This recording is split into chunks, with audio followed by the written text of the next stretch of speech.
Hi guys, welcome back to coders India. आज की video में हम बात करने वाले हैं यूजर से इनपुट लेने के बारे में। गाइस, आपने देखा होगा कि आप जब किसी वेबसाइट पे जाते हैं, आप उसमें इनपुट कुछ भी आप इनपुट करते हैं। दूसरा, आप गेम डेवलपमेंट करते हैं, उसमें आप इनपुट करते हैं।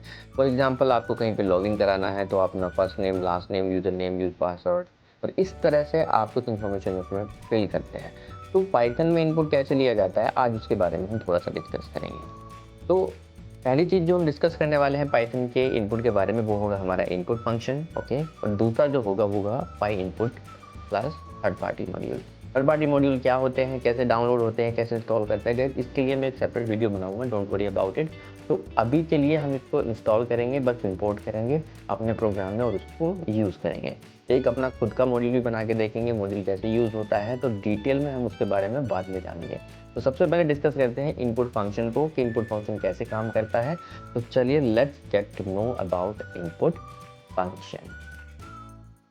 तो गाइस, आ गए हैं हम पाइथन में। यहाँ पर हम सबसे पहले इनपुट फंक्शन लिखेंगे और ये कैसे काम करता है इसके बारे में जानेंगे।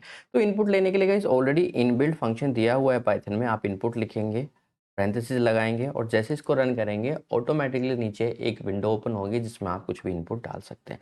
फॉर एग्जाम्पल, मैं अपना नाम लिखता हूँ और एंटर करता हूँ तो आपको आउटपुट नीचे मिलता है। ओके, अगर आप इस इनपुट को किसी वेरिएबल में सेव करना चाहते हैं, फॉर एग्जाम्पल मैं फर्स्ट नेम में पढ़ना चाहता हूँ इसको, first underscore name. Always remember guys, मैंने पहले भी कहा था आपके वेरिएबल्स के नाम मीनिंगफुल होने चाहिए। हमेशा ऐसे नाम रखो जो लोगों को समझ में आए। अगर कोड आपका कोई और भी देखे तो उसको भी ये चीज़ समझ में आनी चाहिए। ओके, अब इनपुट के अंदर गाइस, अब आपको कोई वेरिएबल, अगर आप यहाँ पे इसको रन करते हैं, ठीक है, यहाँ पर अपना नाम डालेंगे, एंटर करेंगे, तो अब की बार प्रिंट नहीं हो रहा तो मैं इसके लिए क्या करूँगा, प्रिंट स्टेटमेंट लिख के फर्स्ट नेम को प्रिंट कर लूँगा। ओके, यहाँ लिखा मैंने रोहित और इसको मैंने एंटर कर दिया। अब मैं चाहता हूँ कि यहाँ पर एक मैसेज प्रिंट हो, ठीक है। अगर आपको दिखाना है कि यूज़र को क्या मैसेज दिखना चाहिए वहाँ पर, तो यहाँ पर आप उस मैसेज को लिख सकते हैं। तो यहाँ पर कहता हूँ मैं, please enter your first name. Okay, यहाँ पे कॉलन लगा देंगे ताकि अच्छा दिखाई दे, और थोड़ा सा मैं गैप दे देता हूँ जिससे और अच्छा दिखाई दे, ठीक है। तो यहाँ पर रन करेंगे तो यहाँ पर ये मैसेज आपको प्रिंट दिखाई देगा, please enter your first name, जो भी आपने लिखा होगा उस बॉक्स में, और यहाँ पर मैं रोहित लिखूंगा और एंटर करूंगा तो मुझे आउटपुट मिल जाएगा, ठीक है।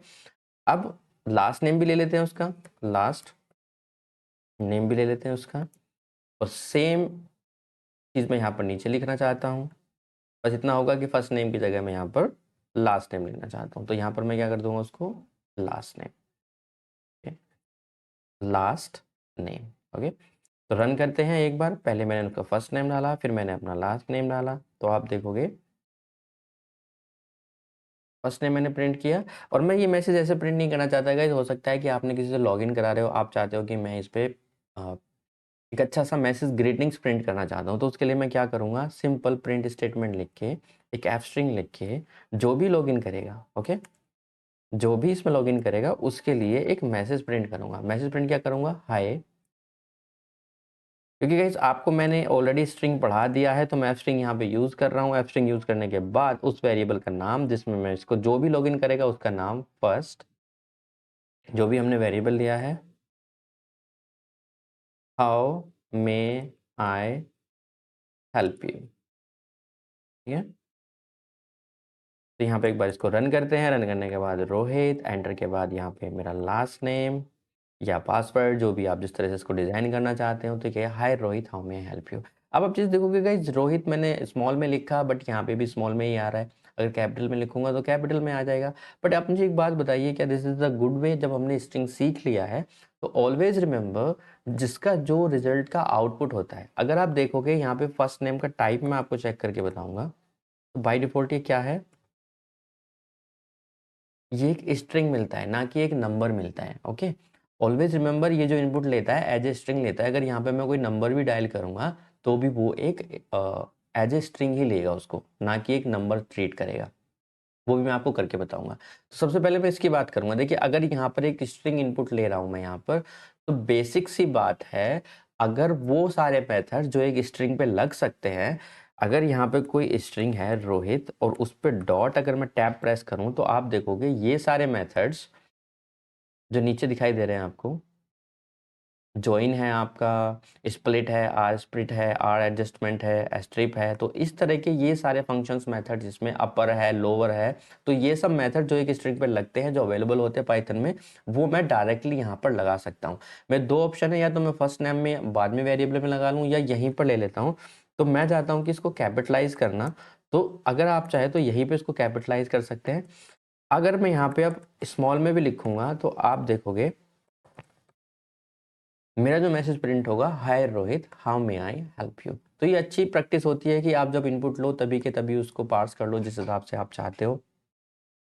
Otherwise it's up to you, आप बाद में चेंज करना चाहते हो या रिक्वायरमेंट के हिसाब से पॉसिबल हो सकता है आपको कब कब चाहिए। अब यहाँ पर एक प्रॉब्लम क्या है गाइस, अगर फॉर एग्जांपल आपने एक प्रोग्राम बनाया जिसमें आप इनपुट लेते हो, जिसमें आप नंबर्स लेते हो, ओके, इसको एक बार रन करते हैं।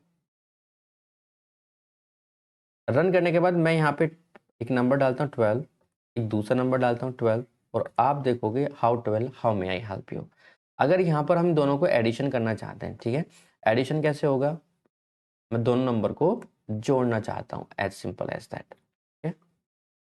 तो फर्स्ट नेम, या यहाँ पर नंबर कर देते हैं, ठीक है, थोड़ा आसानी रहेगा समझने में। फर्स्ट नंबर मैंने एक इनपुट लिया, और यहाँ पर एक सेकंड नंबर इनपुट लिया, सेकंड नंबर इनपुट लिया मैंने यहाँ पर,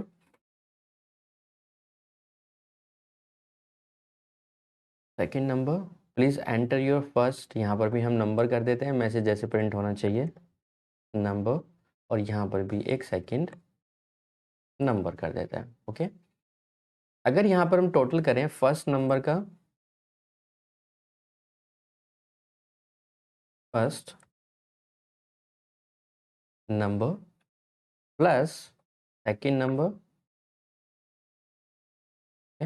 को रन करें, पहला नंबर है मेरा 12 और दूसरा नंबर है मेरा 34। तो आप देखोगे 1 2 3 4 प्रिंट हुआ है, ना कि उसने उसको एडिशन करके दिया है। तो प्रॉब्लम क्या है कि ये प्रॉब्लम हो क्यों रही है कि 1 2 3 4, क्योंकि 2 स्ट्रिंग कैसे ऐड होती हैं, अगर आप 2 स्ट्रिंग को ऐड करोगे तो कैसे करते हैं, एक 12 आपके पास स्ट्रिंग है और एक आपके पास 13 स्ट्रिंग है, ओके, 13 स्ट्रिंग है। अगर मैं इन दोनों का टोटल करूंगा तो देखोगे आपका क्या आउटपुट आएगा, यहाँ पर प्रिंट स्टेटमेंट लिख के मैं आपको दिखाता हूँ। तो आप देखोगे 1 2 1 3 है। अगर मैं डायरेक्टली एज ए इंटीजर इसको जोड़ने की कोशिश करूँगा तो वो देखोगे आप 25 आ जाएगा एक्स एक्सपेक्टेड।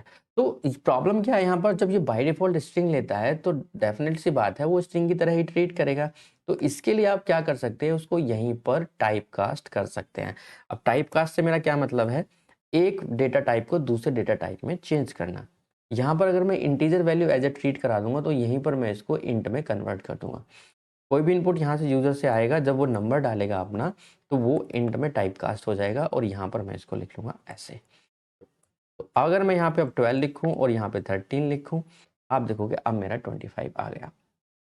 तो गाइस आई होप ये सब आपको समझ में आता होगा। आप चाहें तो जिस तरह से भी आप डेटा इनपुट लेना चाहते हैं वो ले सकते हैं, ओके। एंड यहाँ पर अगर आप एक चीज़ और मैं बताना चाहता हूँ, आपके ऊपर डिपेंड करेगा कि आप जिस तरह का डेटा ले रहे हैं, आपको फिर अगर मैं यहाँ पर डायरेक्टली इनपुट की जगह इसमें स्ट्रिंग की जगह आप नंबर की जगह यहाँ पर स्ट्रिंग लिखूँगा तो मुझे क्या मिलना चाहिए, एरर मिलना चाहिए। एरर क्या बोलेगा मुझे, एरर कह रहा है कि invalid little for int base 10, आपको यहाँ पर इंटीजर देना था पर आपने स्ट्रिंग दे दिया। तो इसके लिए आप उसको हैंडल कर सकते हैं इफ एल्स स्टेटमेंट से, अगर डेटा टाइप का ये हो तो ये चीज़ें भी मैं बाद में डिक्लेयर करूँगा जब आपको इफ एल्स स्टेटमेंट पढ़ाऊँगा। तो जब भी आपको इनपुट में इंट लेना हो तो आप इंट लेंगे, स्ट्रिंग लेना हो तो बाय डिफ़ॉल्ट वो स्ट्रिंग लेगा ही। आपने इंट लिया हो उसको आपको टाइप कसना है, टाइप कास्ट करना है स्ट्रिंग में, तो आप इस तरह से सारे के सारे डेटा को कर सकते हैं। कोई ज़्यादा बिग डील नहीं है। तो गाइस अब बात करते हैं हम एक थर्ड पार्टी मॉड्यूल की, जो है हमारा पाई इनपुट प्लस। तो गाइस पाई इनपुट प्लस डाउनलोड करके इंस्टॉल करने के लिए मैं गूगल पे आता हूँ और यहाँ पे मैं लिखता हूँ पाई इनपुट प्लस, ओके। आप देखोगे ये मुझे एक पाई वेबसाइट पे लेके जाएगा जो पाइथन पैकेजिंग इंडेक्स के नाम से होती है और जहाँ से आपके मॉड्यूल्स एंड पैकेजेस इंस्टॉल होते हैं। तो यहाँ पे मैं क्लिक करूँगा और यहाँ पे लिखा है पिप इंस्टॉल पाई इनपुट प्लस। अगर आपको ये अपने लैपटॉप में इंस्टॉल करना है, आप इस स्टेटमेंट को कॉपी कर सकते हैं, या फिर आप कॉपी नहीं करना चाहते तो सिंपल क्या कर सकते हो, आप इसको ऐसे लिख सकते हो, पिप इंस्टॉल। तो इट्स अप टू यू आप कैसे करना है आपको। तो मैं यहाँ पर शिफ्ट एंटर करके इसको रन करता हूँ और रन करने के बाद आप देखोगे इस पैकेज को ये डाउनलोड करेगा, इंस्टॉल करेगा और मेरे साइड पैकेजेस के जहाँ पर मेरा फ़ोल्डर होता है उसमें उसको रख देगा। तो इसके बारे में डिटेल्स में गाइस साइड पैकेजेस कैसे काम करते हैं, थर्ड पार्टी मॉड्यूल कैसे काम करते हैं, थर्ड पार्टी मॉड्यूल हम अपना कैसे बना सकते हैं, अपने प्रोग्राम्स में हम इसको कैसे यूज़ कर सकते हैं, तो इसके बारे में मैं आपको डिटेल में समझाऊँगा। तो अभी ये डाउनलोड कर रहा है, यहाँ पर आपको स्टेटस भी लिखा आएगा कि हाँ, ये डाउनलोड कर रहा है, इंस्टॉल कर रहा है। तो इसके लिए हम थोड़ा-सा वेट करते हैं। तो कोई भी थर्ड पार्टी मॉड्यूल्स होता है गाइस इसी तरह से डाउनलोड करके इंस्टॉल होता है। आप लिखोगे पिप इंस्टॉल और उस मॉड्यूल का नाम, ओके।